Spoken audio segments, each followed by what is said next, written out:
प्रारंभ हो जाएगा। जो माताएं श्रावण के सोमवार का व्रत करती हैं वो पशुपति व्रत मत करना। जो श्रावण के सोमवार का व्रत नहीं करती हैं वो पशुपति व्रत कर सकती हैं, उनको पशुपति व्रत करने का मना नहीं। पर यदि श्रावण का व्रत आप पहले से करते आ रहे हो, श्रावण महीने का व्रत करते आ रहे हो, या श्रावण के महीने में तुम सोमवार करते आ रहे हो, तो फिर पशुपति व्रत ना करते हुए इसको 1 महीना, भले 2 हुए हो, 3 हुए हो, 4 हुए हो, रोक दो। फिर अगला जब श्रावण पूर्ण हो जाए फिर जो सोमवार आए फिर चालू कर दो। पर अगर श्रावण का व्रत करते हो तो, और अगर श्रावण का व्रत नहीं करते हो तो पशुपति व्रत चालू रहेगा, मना नहीं।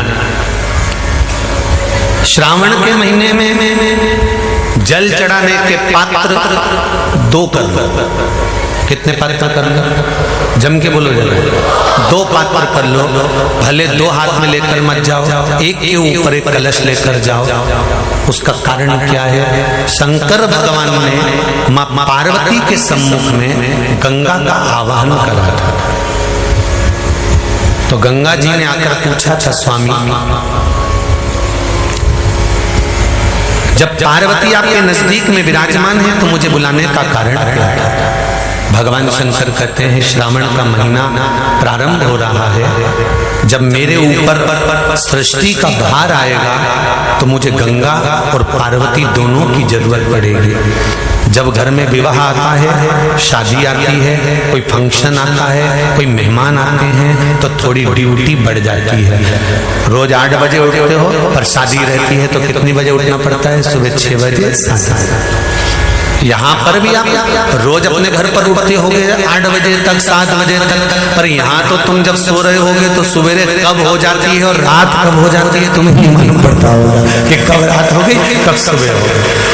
लोग ढोलक पीटते पीटते पीटते पीटते 11, 12, 1 और तुम्हारी लग गई झपकी और बज गई 3:30, सब लग गए लाइन में नहाने और तुम भी भागी जल्दी से नहाने। अब नहाने भी कहाँ जाए? तो माता इतनी चतुर, उनका बरसती हो रही है जल की। भगवान भी सोच समझ के पानी गिराता था, 3 बजे से गिराना चालू करता था 6 बजे तक। उस बीच में भगवान को भी मालूम है मिश्रा जी कहाँ से नल लाएगा, इसलिए उन्होंने चारों तरफ से पानी गिराया और तो नहाना। बोलो सही है कि गलत है?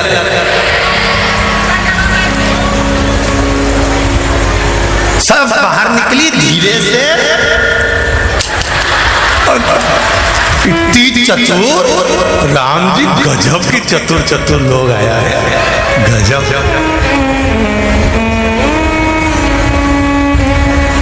पर एक बात कहूंगा, दिल लेकर आए हो, मेरा महादेव भी तुमको दिल से लुटाएगा, ये पक्का है। दिल लेकर आयो। कल हम जब आप लोगों से मिलने, हमारा नियम है, जो हम जहाँ भी कथा भी करते हैं, चाहे रायसेन करी हो, चाहे सागर करी हो, चाहे जहाँ कथा करते हैं वहाँ रात में जो लोग रुकते हैं उनसे प्रयास रहता है कि थोड़ा मिले। एक नियम बना रखा, भले वो लाख लोग हों, 25,000 हो, 50, और जितने टेंट लगते हैं सब में मिलने का मन करता है। आपसे कल भी मिलने आए थे और कई लोगों की आंख में आंसू भी थे, कई लोगों के हृदय भी नम थे कि हम अब कल चले जाएंगे। पर दुख मत करना,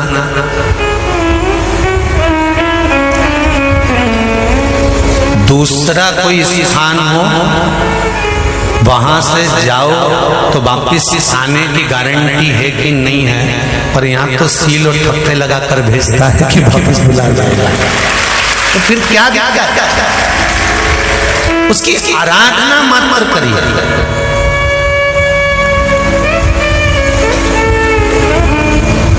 खूब धनपति भी बैठे हैं, खूब, आप लोगों में कोई कमी नहीं है। किसी की यहाँ जमीन है तो किसी की गाड़ी है, तो किसी का बंगला है, किसी की सत्ता है, किसी का आनंद है, बहुत बैठे हैं। पर आप लोगों ने 7 दिन जो कथा, एक ये पटिया लगा हुआ है, तख्ता लगा हुआ है, और उस पर आराम से सोकर 7 दिन कथा का रस स्वादन जो करा है वो जिंदगी भर नहीं भूल पाओगे। बाबा इतना देगा कि आप लोग उसकी कृपा ही बरसती है।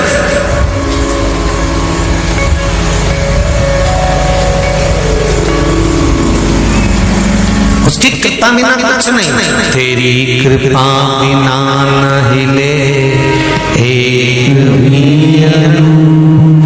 लेते श्वास, कृपा से तनो तनो। बाबा की कृपा होती है तो आना होता है।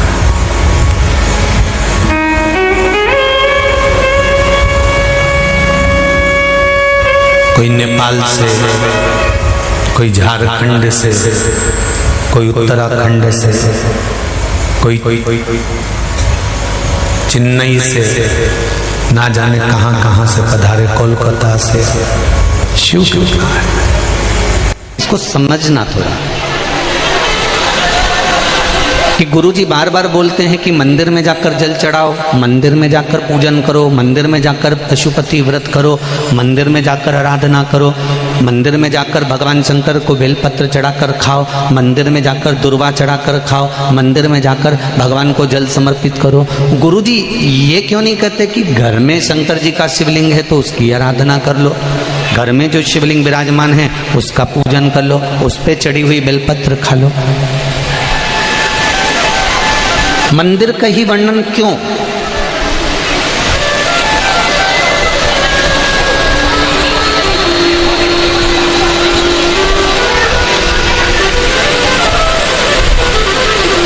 एक आप ये बेलपत्री भगवान शंकर को चढ़ाएं ना चढ़ाएं, आप पुष्प भगवान शंकर को चढ़ाएं ना चढ़ाएं, आप दुर्वा भगवान को चढ़ाएं ना चढ़ाएं,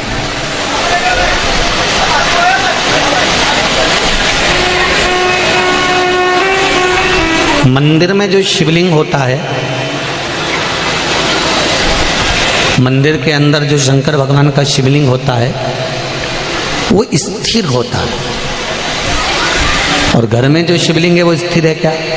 उसको तो तुमने उठाया, उठा के थाली में रखा, स्नान कराया, वापस बिठा दिया।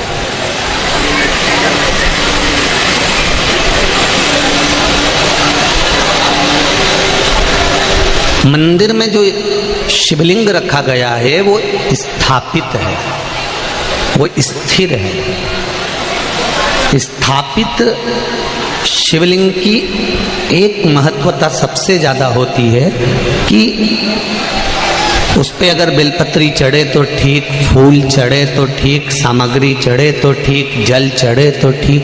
उसकी सबसे बड़ी महत्वता होती है कि जितने लोग उसका दर्शन करते हैं उनकी दृष्टि ही जब भगवान पर चढ़ जाती है तो वो शिवलिंग सिद्ध होता चले जाता है और उसका फल हमें अधिक मिलता है।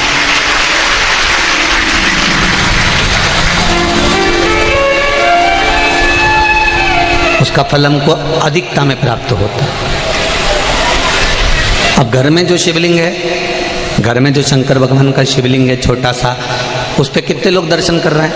आपने कर लिया, पति ने कर लिया, बच्चों ने कर लिया, या घर में जो सास ससुर हैं, परिवार है, कुटुंब है, उसने दर्शन कर लिया,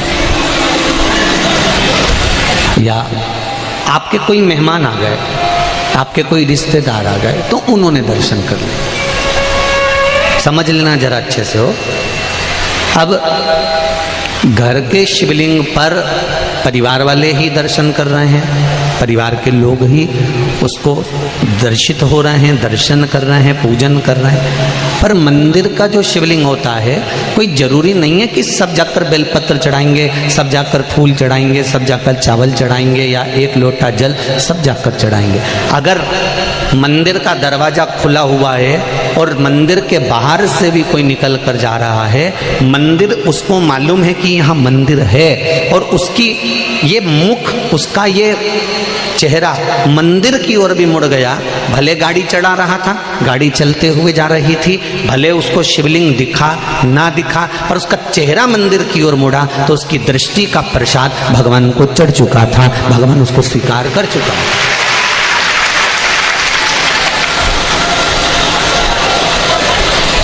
तेरे मंदिर में आना मेरा काम है और मेरी बिगड़ी बनाना तेरा काम। आप उसके सामने से निकले,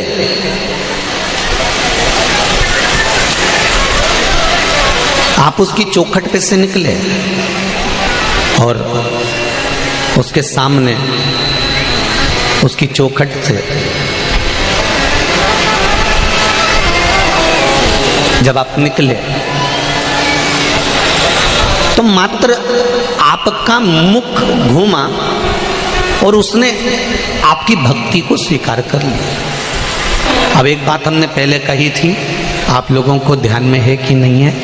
वैसे तो मुझे उम्मीद है कि छत्तीसगढ़ के लोग इतनी जल्दी भूलने वालों में से नहीं है, ठीक है? आप लोगों को सुना होगा, हमने कहा था कोई शिवलिंग जंगल में हो, एकांत में हो, जहां कोई नहीं जाता, बोला था कि नहीं बोला था? जहां कोई ना जाए, केवल शिवलिंग है, वहां कोई जाता ही नहीं है, वहां कोई पहुंचता ही नहीं है। और आप वहां से निकल कर जा रहे हैं और आपने वहां पर एक लोटा जल समर्पित कर दिया या वहां सफाई कर दी या वहां भगवान की पूजन कर ली, तो वो अधिक फलदायी होता है। उसका कारण क्या है? लिंग पुराण कहती है घर में जो शिवलिंग है उस शिवलिंग से ज्यादा बलवान होता है मंदिर का शिवलिंग। मंदिर के शिवलिंग से ज्यादा बलवान होता है तीर्थ क्षेत्र का शिवलिंग। तीर्थ क्षेत्र के शिवलिंग से ज्यादा बलवान होता है किसी नदी, सरोवर, तालाब, कुंड के पास का शिवलिंग।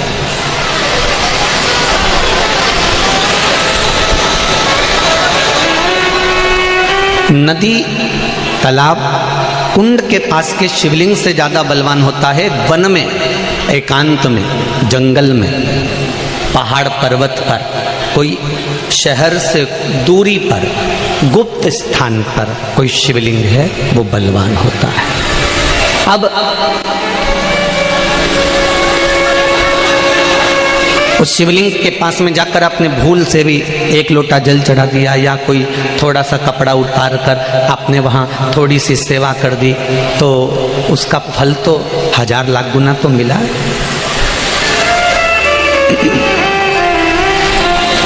महाभारत की एक कथा है,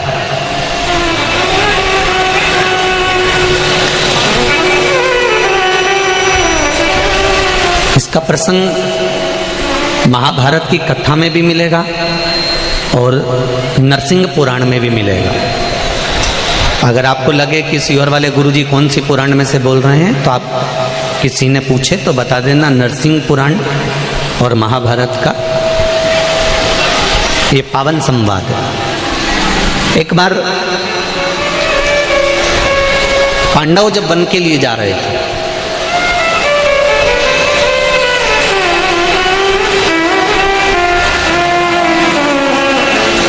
और पांडव जब वन के लिए जा रहे हैं, पांडव वन की ओर प्रवेश कर रहे हैं, कुछ दिन पांडवों को वन में घूमते घूमते निकल गए।